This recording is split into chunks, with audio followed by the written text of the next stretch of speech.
May expected to visit Queen to seek permission to form government after agreeing terms with Northern Ireland party. Theresa May has struck a deal with the Democratic Unionists that will allow her to form a government, sources have confirmed. The Prime Minister is expected to see the Queen at about 12:30 p.m. on Friday to confirm that a deal is in place.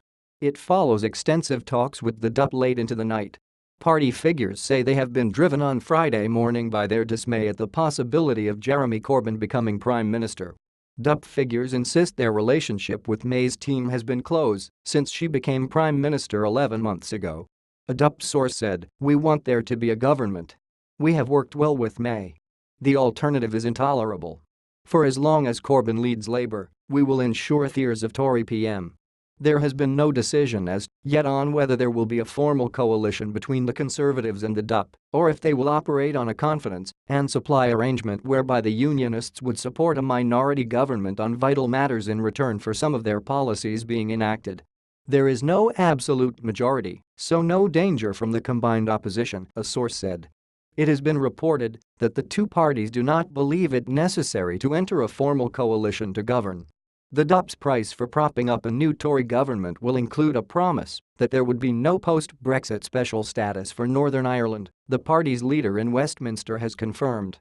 Nigel Dodds, re-elected as North Belfast MP, said that among the DUP's preconditions would be an insistence that there was no separate deal that would effectively keep the region with one foot still inside the EU. The DUP fears that special status after Brexit, a key demand of Sinn Féin, would decouple Northern Ireland from the rest of the UK. The party will return to the House of Commons with 10 seats and in all likelihood will only support a Tory administration, Dodd said. With one eye on the Brexit negotiations that begin within the next 10 to 11 days, Dodd said, "There are special circumstances in Northern Ireland and we will try to make sure these are recognised. As regards demands for special status within the European Union, no. Because that would create tariffs and barriers between Northern Ireland and our single biggest market, which is the rest of the United Kingdom. While we will focus on the special circumstances, geography and certain industries of Northern Ireland, we will be pressing that home very strongly. Special status, however, within the European Union is a nonsense. Dublin doesn't support it. Brussels doesn't support it. The member states of the EU would never dream of it because it would open the door to a Pandora's box of independence movements of all sorts. The only people who mentioned this are Sinn Féin. The DUP backed Brexit in last year's EU referendum campaign and regards as sacrosanct the overall UK decision to leave. Sinn Féin have argued that because the Northern Ireland electorate voted by 56% to remain within Europe last year and that the region will be the only one with a post-Brexit land border with the EU, the area should have special designated status. When asked about what form of deal the DUP would consider, Dodds ruled out taking ministerial seats in a new Conservative-led cabinet. Rather, the DUP is likely to back the Tories in confidence motions and support Conservative budgets. "No, I am not thinking in those terms, I have to say," Dodds said when asked about taking a cabinet seat, before joking that he would like to be Secretary of State for Northern Ireland.